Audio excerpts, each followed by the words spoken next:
Hi again, everyone. We're back with another story time with Sophie. I can't get enough of reading you guys books, so we have another story for you guys today.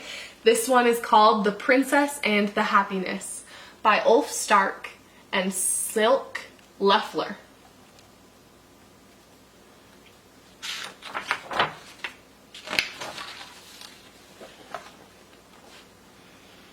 In a castle at the edge of the fairy tale forest lived a king with his queen and his little princess. The princess was called Clara because that was the most beautiful name the king and queen could think of.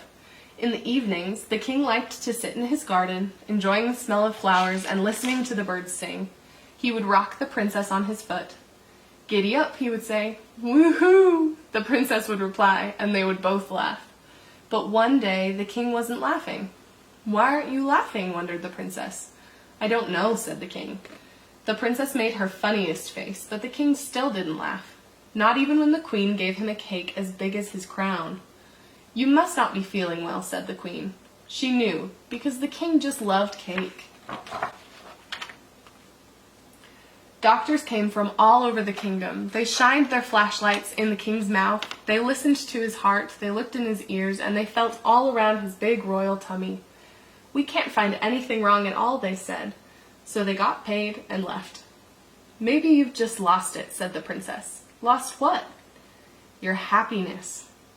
You might be right," said the king. "In that case, I will find it for you," said the princess. Where could the king have lost his happiness? Maybe in the kitchen sink, she thought, because she sometimes heard the king and the queen laughing when they washed the dishes. But what was so funny about washing the dishes? Aha! Of course! All the bubbles. Clara mixed dishwashing detergent and water in a bottle and put it in her pocket. Then she made a loop from some wire. "Close your eyes," she said to the king, and she blew a bubble. It hovered beneath the ceiling. The castle mouse clapped its hands. "Look, Daddy," cried the princess, pointing. "Is this the happiness you've lost?" "No, that's just a bubble," sighed the king. The frog that Clara brought in didn't cheer him up either. "Well, I'm not going to stop looking," she said, and she stamped her foot on the floor, making the locket around her neck jiggle a little. The next day, the princess sneaked out of the castle before the king and queen woke up. She had a basket of milk and bread with her, as well as a jar of honey in case she got a sore throat. She went to the fairy tale forest. The first one she met was a cat in a red coat. "Stop," he said, and held out his sword. "Who are you?" asked the princess. "I'm the guard, Puss in Boots, and I keep watch over the fairy tale forest. Why do you want to go there?" "I'm looking for happiness," said Clara. "Could it be in there?" "Yes, it could," said the cat, "but there are also witches and trolls in there, and dragons who breathe fire." "Well, if you're looking for happiness, you have to be brave," said the princess. So the cat raised his sword and let the princess pass. There was so much to see. A singing tree and a baby deer jumping around so happily that the princess shouted, "Hey, little deer, why are you so happy?" "Because it's so much fun to jump around," the baby deer replied. "My dad wouldn't think so," thought the princess. "His tummy's too big and his legs are too thin. What makes one person happy doesn't always make another person happy." "Exactly," said a voice. "Who's that?" asked the princess. "Who can hear my thoughts?" "I can," said the green character who'd been hiding behind a bush. "My name's Krulig." "Can you hear everything people are thinking?" wondered Clara. "Yes," he said. "Right now, for example, you are thinking of giving me something to eat." "That's right," said Clara. She took bread and milk out of her basket. Krulig helped himself and put one ear up to the princess's head. "You're wondering where your dad's happiness could have gone," he said. "Yes," she said. "Do you know where it is?" "No," he said, "but around here it's usually with the witch who makes things disappear. We can go see her if you want." "I'm so glad I bumped into Krulig," thought the princess. "He seems to be nice, and he knows a lot too." "I certainly do," Krulig laughed. "But how will we find the witch?" "We'll ask the way," Krulig replied. So they asked a toadstool who said, "On the other side of that anthill." They asked a squirrel who said, "Beyond the hazel tree with the golden nuts." And they asked a rabbit in checked trousers. "What? Are you going to see the witch?" he asked. I wouldn't if I were you. She'll only turn you into stone with her look. Come and have a cup of tea with me instead." "No," said Clara. "You have to be brave in the fairy tale forest." After they had been walking almost the whole day, a wolf came up to them. "Aha, little girl," he said. "I'm going to eat you up." "No, you're not," said Krulig. "You're just trying to frighten us." "True," muttered the wolf. I have to have some fun when there's no moon to howl at." "Do you know where the witch lives?" asked Clara. "Yes," said the wolf, "but I'm not telling you." "Not even if I give you your own moon?" "Oh, well, that's different," said the wolf. Clara took out her bottle of dishwashing detergent. She poured in a little milk and blew a bubble which shimmered white, just like the real moon. "Oh, that's lovely," said the wolf. "Yes," said Clara. "Now please tell me where the witch lives." "On the deserted island," said the wolf, and began joyfully howling at his new moon. When they came to the lake where the witch's island was, they were very tired, even though they'd ridden the last bit on a friendly unicorn. "How will we get across the water without a boat?" sighed Clara. "Around here, things happen when you least expect them," said Krulig. And he was right, because just then a dragon came and sat down by the water's edge. "Are you going to breathe fire on us?" wondered Clara. "No," croaked the dragon. "I have a sore throat. I've just come from the witch's house. I asked her if she could help me, but she just laughed."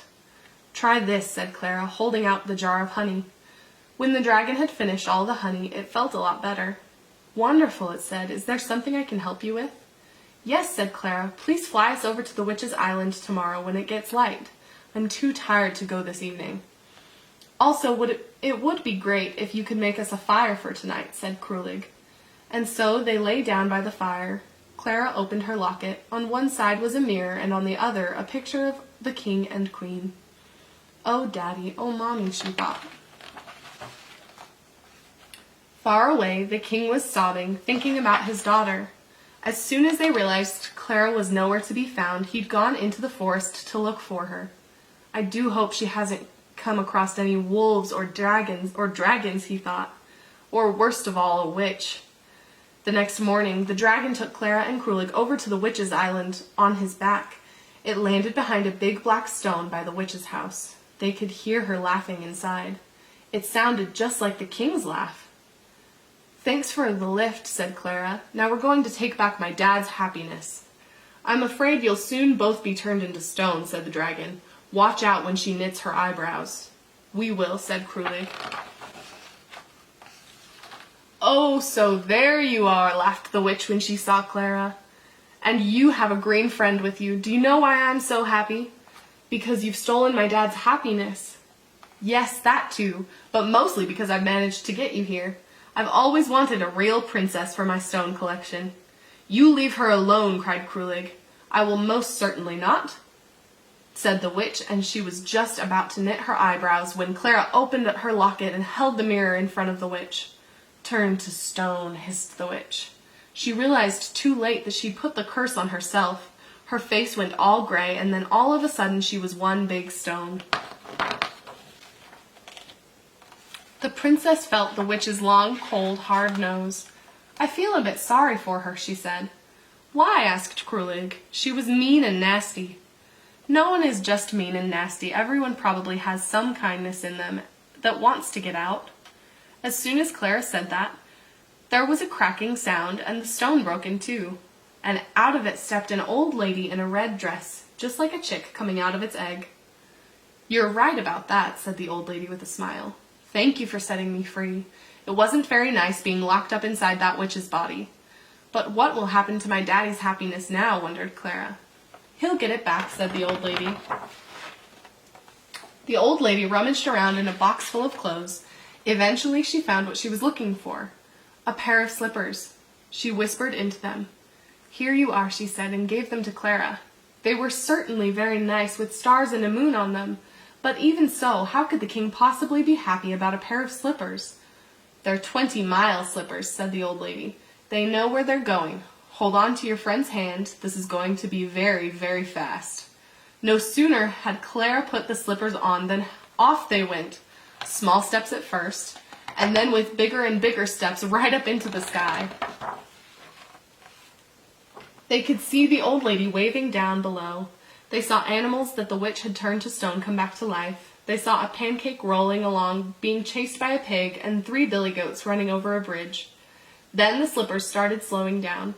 "We're nearly there, I think," said Krulig. And they were. The king was sitting on a tree stump, crying into his hands. "Where can my little girl be?" he sobbed. "Here I am," cried the princess, and she ran straight into the king's arms. "Sorry," she said, "but I couldn't find your happiness." "But you did. You are my happiness. I realized that as soon as you went away. Oh, I'm so very happy you're back." "And I'm happy too," said the princess. "I'm happy that you're happy, and that I found Krulig, my best friend." All 3 of them laughed happily together until it was time to go back to the castle and eat cake. Thanks, you guys. I'm so happy to read stories to you, and I'm grateful you sit and listen to me. Come back next Tuesday or Thursday if you want to hear another one. Thank you. Bye.